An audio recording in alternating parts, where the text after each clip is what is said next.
2024 లేదా 25లో డిగ్రీ లేదా బీటెక్ చదివారా? సాఫ్ట్‌వేర్ జాబ్ కోసం ఎదురు చూస్తున్నారా? అయితే కోడ్ జ్ఞాన్ 100 డేస్ కోర్సులో చేరండి, జాబ్ సాధించండి. నమస్తే, నేను విజయ్. ఆపరేషన్ సింధూర్ తర్వాత పాకిస్తాన్ ఇప్పుడు ఇండియా మీద ఎలాంటి ప్రతీకార చర్యకు దిగబోతుంది? దాదాపుగా పాకిస్తాన్లో మిలిటెంట్స్, టెర్రరిస్టులు దాదాపు 100 మంది వరకు చనిపోయారనేటువంటి సమాచారం వస్తుంది. ఇప్పుడు పాకిస్తాన్ ఏం చేయబోతుంది? తెలుగు రాష్ట్రాలకి ఏదన్నా ప్రమాదం ఉండే అవకాశం ఉందా?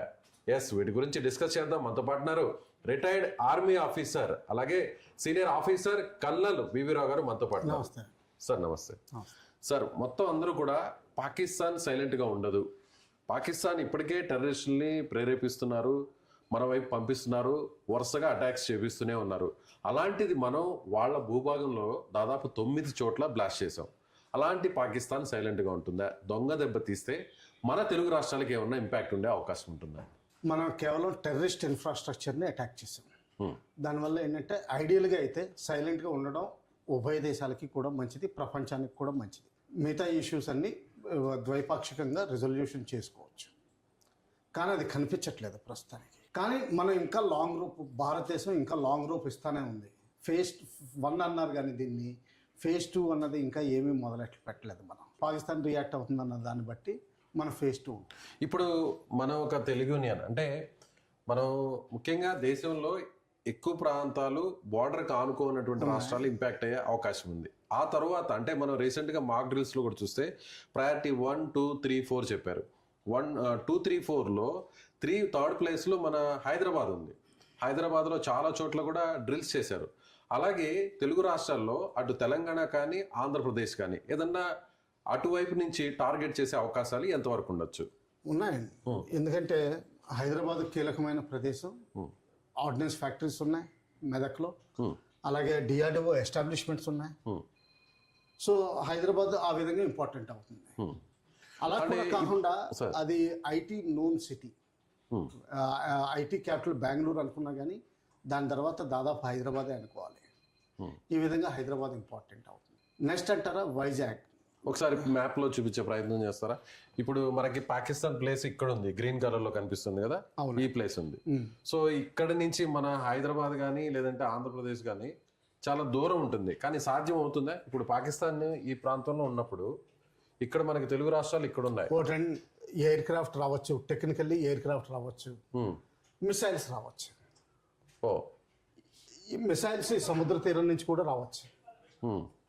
ఇంకా ఏంటంటే వాళ్ళకున్న స్లీపర్ సెల్స్, తర్వాత వాళ్ళకున్న ఆర్గనైజేషన్స్ వాడి లోకల్గా అటాక్ చేయొచ్చు. ఒక 5-6 ఏదైనా ఇన్స్టాలేషన్లో దూరి ఎయిర్ ఫోర్స్ స్టేషన్ పఠాన్కోట్లో చేసినట్టుగా చేయొచ్చు. అది కూడా ఉంది. ఆ విధంగా ఛాన్సెస్ ఎక్కువ. మిసైల్ ఫైర్ కొంచెం తక్కువ, ఎందుకంటే యాక్యురసీ అంత దొరకదు వాళ్ళకి. అంత లాంగ్ రేంజ్లో యాక్యురసీ దొరికే అవకాశం తక్కువ. తర్వాత ఎయిర్ క్రాఫ్ట్ వచ్చే అవకాశం తక్కువ, ఎందుకంటే బోల్డ్ అంత టెరిటరీ క్రాస్ చేసి మళ్ళీ తిరిగి వెళ్ళాలి. అంటే పాకిస్తాన్ నుంచి ఇటువైపు ఫైటర్ జెట్స్ రావాలంటే చాలా టైం పడుతుంది. తర్వాత వచ్చిన తర్వాత కేవలం వచ్చిన తర్వాత తిరిగి కూడా వెళ్ళాలి కదా. సో ఆ విధంగా కొంచెం ఛాన్సెస్ తక్కువ. సెకండ్ ఛాన్సెస్ మిసైల్స్, అది కొంచెం ప్రాబబిలిటీ ఎక్కువ. ఎందుకంటే వన్స్ ఫైర్ చేసిన తర్వాత ఇక్కడ ల్యాండ్ అయ్యే అవకాశాలు ఉన్నాయి. అంటే అంత టార్గెటెడ్ గా ఉన్నటువంటి లొకేషన్స్ మన తెలుగు స్టేట్స్ లో ఏమున్నాయంటారు?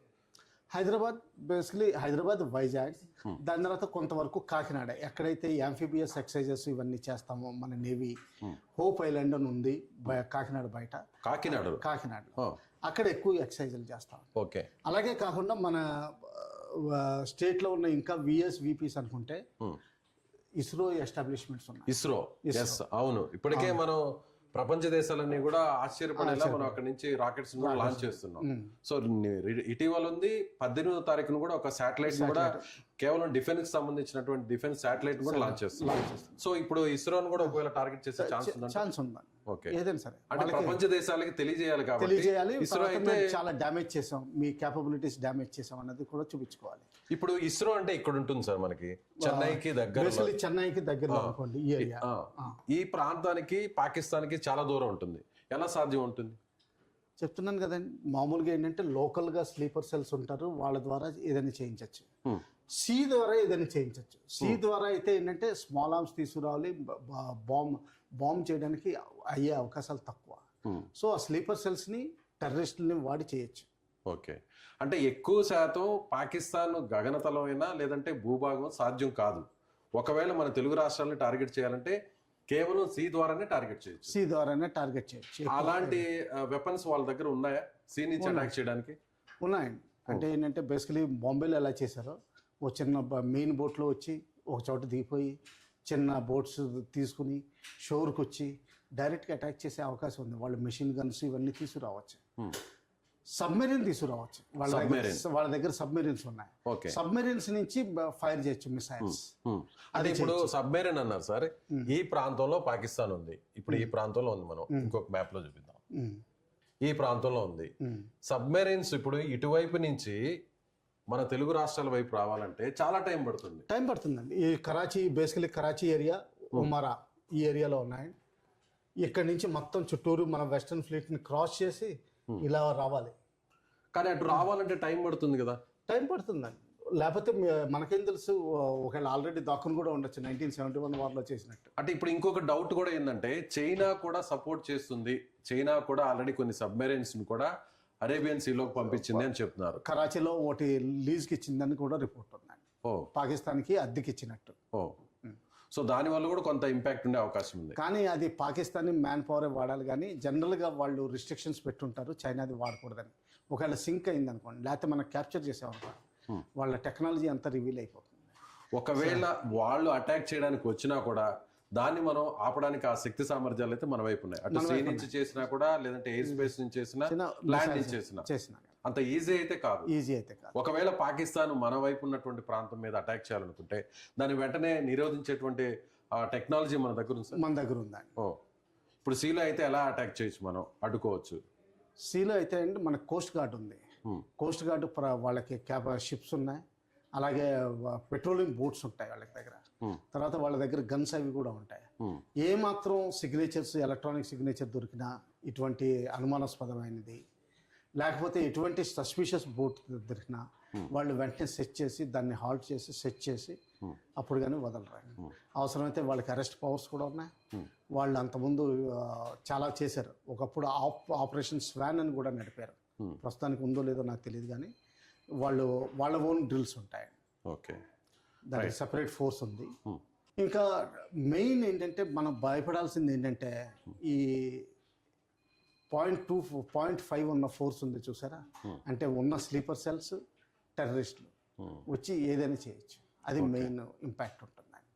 సో డైరెక్ట్ గా కంటే కూడా ఇండైరెక్ట్ గా అటాక్ చేసే అవకాశాలు ఎక్కువగా ఉంటాయి. సో వాటిని అడ్డుకునేటువంటి శక్తి సామర్థ్యాలు కూడా మన వైపు ఉన్నాయి. కానీ ఏంటంటే అటాకర్ కాబట్టి చాయిస్ ఎక్కువ ఉంటుంది. మనకి చాయిస్ సెలెక్ట్ చేసుకోవాల్సి ఉంటుంది, అది కష్టం అవుతుంది. సో అందుకని చెప్పి మనుషులందరూ జాగ్రత్తగా ఉండాలి, అబ్జర్వ్ చేస్తూ ఉండాలి, రిపోర్టింగ్ చేస్తూ ఉండాలి, కమ్యూనికేషన్స్ ఓపెన్గా పెట్టుకోవాలి. ఇది చేయాల్సిన అవసరం ప్రతి పౌరుడికి దూరంలో ఉన్నా కానీ ఉందండి. సో ఫైనల్గా మీరేం చెప్తారు? సివిలియన్స్ అందరూ కూడా, ఇండియాలో ఉండే వాళ్ళందరూ కూడా ఎలా అలర్ట్గా ఉండాలి? ఆల్రెడీ గవర్నమెంట్ ఆఫ్ ఇండియా కూడా మాక్ డ్రిల్స్ని కండక్ట్ చేసింది. ఎలా వెంటనే అలర్ట్గా ఉండాలి, వెంటనే సేఫ్ ప్లేస్కి వెళ్ళాలనే దాని మీద కూడా డ్రిల్స్ చేసింది. మీరేం చెప్తారు as a senior army officer? Main అందరూ అబ్జర్వెంట్గా ఉండాలండి. ఏ మాత్రం తెలిసినా చేయాలి.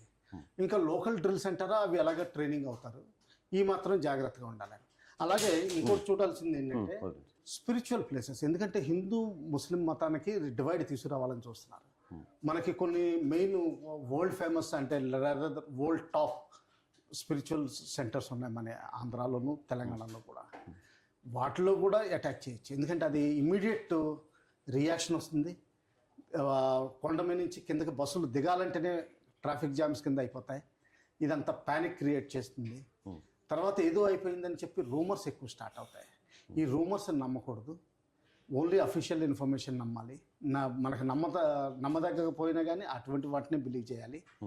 తర్వాత ఏంటంటే ప్యానిక్ అవ్వకూడదు ఏది జరిగినా కానీ. ఇది చేయాల్సిన తర్వాత జాగ్రత్త అది ఎక్కువ చేయాలండి. Okay right sir, thank you. So ఇది senior retired army officer colonel V V Rao గారు చెప్తున్నట్టుగా ఖచ్చితంగా పాకిస్తాన్ అయితే మాత్రం దొంగ దెబ్బ తీయడానికి మాత్రం సర్వసన్నద్ధంగా ఉంటుంది.